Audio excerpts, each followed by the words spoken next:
Hi guys, my name is Vidi, and today we're just going to look at how I made GRØWTH. Just for your information, it's my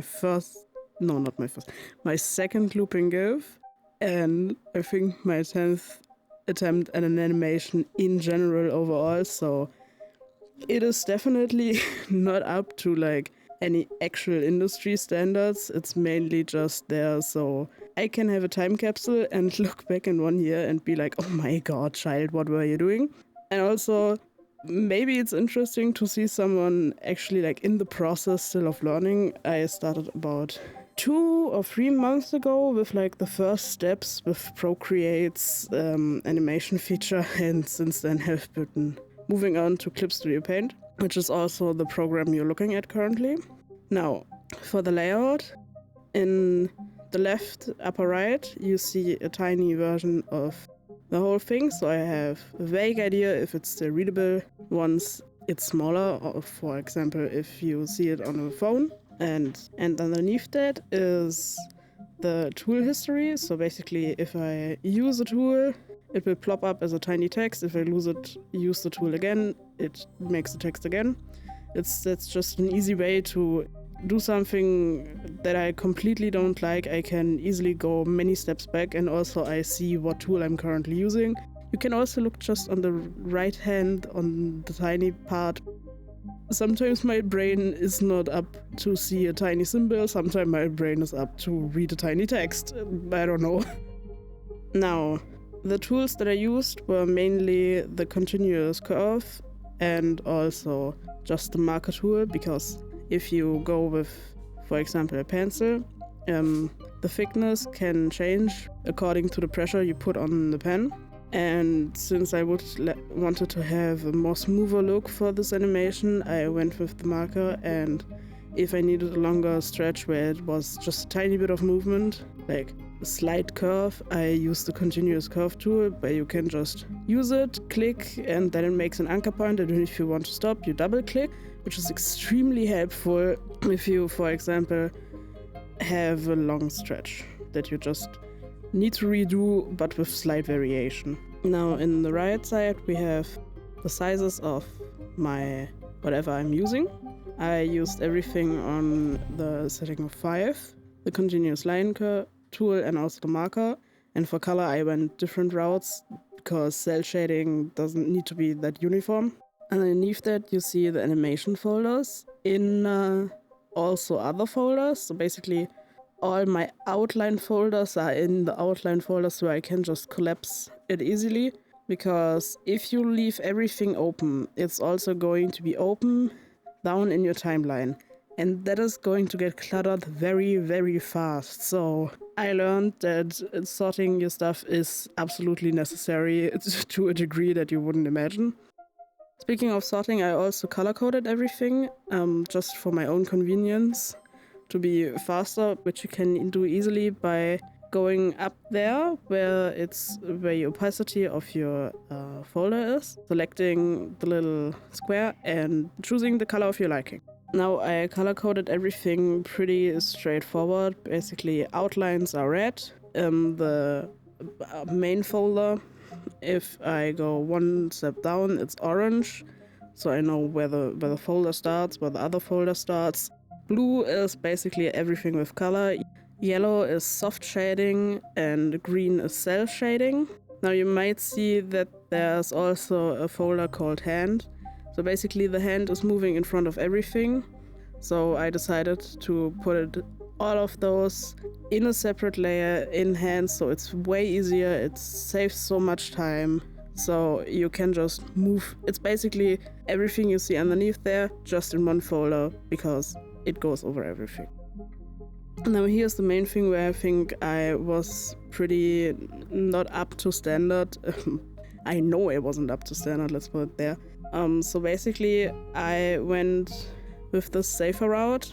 So with my first animation, I found some things looked a bit janky and a bit too wiggly for my liking. So I was like, okay, I'm going to separate everything that moves in its own folder and hand animate everything from there.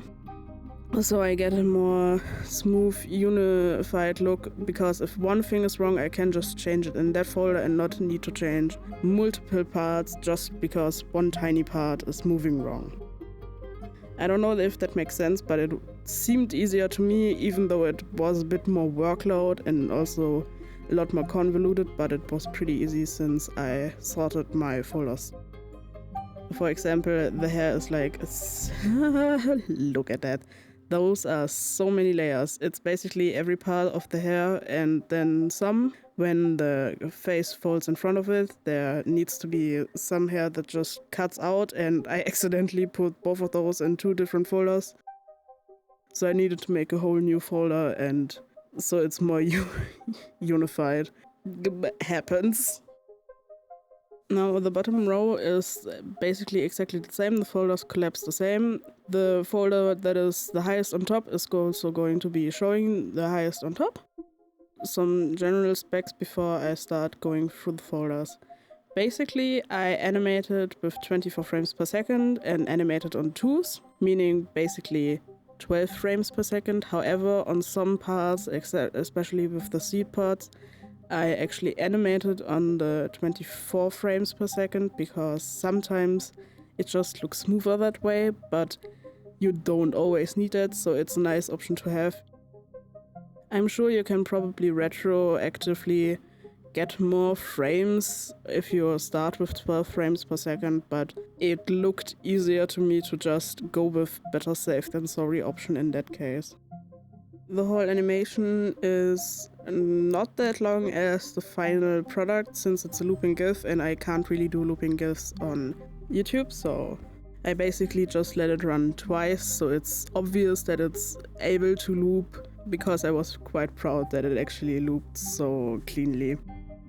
First started off with the rough sketch, meaning I just had a tiny nose support, drew 2 pictures and went from there. If I find them, I will insert them. If I don't find them, I'm so sorry.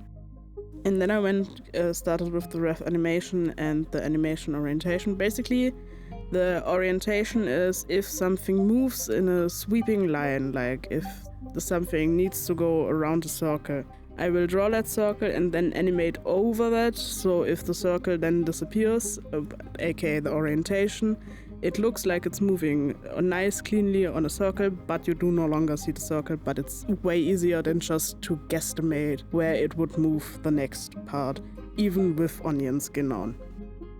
The rough animation is basically I just get the ideas out of my head, get a basic timing, and it's more akin to an animatic, meaning there's only a moving picture when there's like a big movement happening. So I basically animated with 2 frames per second there, or 1 frame per second at some parts, and I only drew what is actually moving. So if the head is not moving but everything else would be moving, I wouldn't draw the head at that point, because I know it's going to be held there anyways. From then on, I sadly deleted that layer. I do a clean, actual, basic how should my done animation look outline, and use that as my first frame, and then start outlining from there by basically only going with the keyframes again, aka the big movements, but now I actually start separating the layers. So if the hand is not moving but everything else is moving, the hand is now in a separate layer, and I can hold the frame till I need it to move, which makes it a lot more easier than drawing that frame every time with all the other parts. There is something to be said about actually drawing that hand every time. While it does look wiggly in my eyes for what I wanted to do, it also has a very nice artistic effect that might some strive for. I, in this particular case, didn't, but just let it be known, some people do that intentionally and they have a good reason for it. Now once I'm done with outline, I get my good friend, the bucket tool, and absolutely waste a good old day on just filling the flat colors. I find that it's pretty fast, especially once you get to gripes with the bucket tool, with the tolerance. If you calibrate the bucket tool, you don't get that little tiny pixel layer on the edge of your drawing. From then on, I go to cell shading. Cell shading is basically what you imagine under probably comic shading.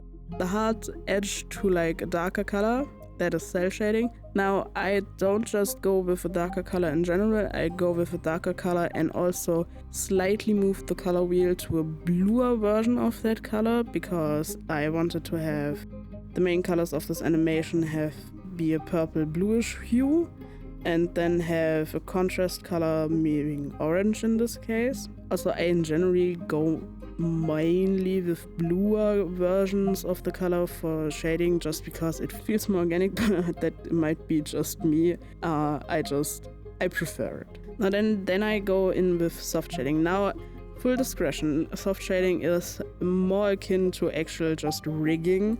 So if I go with the spray paint tool and just went for every frame, it would change the opacity of that spray paint every time, and I do not want that. So I go in, make one frame with the opacity that I want, and then duplicate that frame many times so that the program thinks it's different frames, but it has always the same 2 blobs of spray paint. And then I go in with the lasso tool, take those tiny blobs and move them where they are needed. This is not that hard actually. I find it was pretty easy. Sometimes you need to correct it with a little bit more spray paint or just redoing the shape a little bit. But overall it was a lot easier than I thought it would be. And I think for the effect that it gives, it's absolutely worth the time, because she looks so much more alive with that little bit of blush in her face.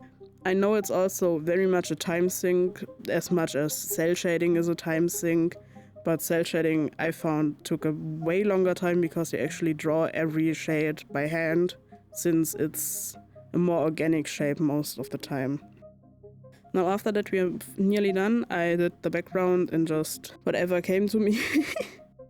My original plan was to have a skyline, but that would have been the third skyline in a month, and I was not up for that, so room it was. And then I do what I would call the final composition, so basically in the foreground. I go in with tiny washes of either the highlight color and also the shade color, aka blue and orange. Now the orange I will put slightly where light would hit her in generally, and blue where shade would hit her in generally. And this layer goes over all of the other layers, also over the outlines, which looks more like the light is actually hitting her and not just part of her, but it makes it look more three-dimensional. I don't know if that's actually perceived by others that way. It feels more three-dimensional to me, and I liked it, so I just went within that. Now in general, I mainly just animated by fieldwork, meaning I didn't implement many of the actual pillars of animation. I used a bit of squash and stretch and a bit of bounce, but overall it is a pretty stiff animation when you compare it to more fluent animations. Like, I don't know what you imagined of an old Disney movie. But since my main thing was that I wanted to have a more smooth, more readable animation compared to the first one that was a little bit janky, I'm pretty happy because I achieved definitely that. I also lost a bit of the organicness with it, but now I know how many other parts work, and it's so much a learning curve. I feel like I'm just getting to gripes with the whole program and animation in general. Meaning also that some of you guys probably have a lot more knowledge. If you have any tips or tricks, or some like, hey, you did there something that would be absolutely way harder that way, please let me know. I would love to hear your suggestions in that case, and also your criticism. Maybe you think the whole final composition thing loses more of her readability. I don't know. A little bit probably. But for the time being, I'm pretty happy with it. I hope you liked my explanation and my little time capsule of someone who just started out animating. It's probably going to be absolutely wild looking back on that video in like half a year or a year and being like, oh my god, you sweet summer child. But for now I'm happy with it, and maybe this explains some things, and maybe it also helped with the organization part of the whole animation. I felt that was the one part where I was like, yeah, I know what I'm doing, but the rest was like, I think I'm figuring it out. Anyways, I hope this explained a little bit and maybe gave some insight. Now I'm currently working on another animation. It's going to be a rainy city with a lot of neon advertisements, so if that interests you, I put the first part up. It's going to be a multiple part series. Part 2 will come in probably 2 weeks. That is at least the time frame I'm aiming for. But till then, I hope you have a great day, and see you next time. Bye!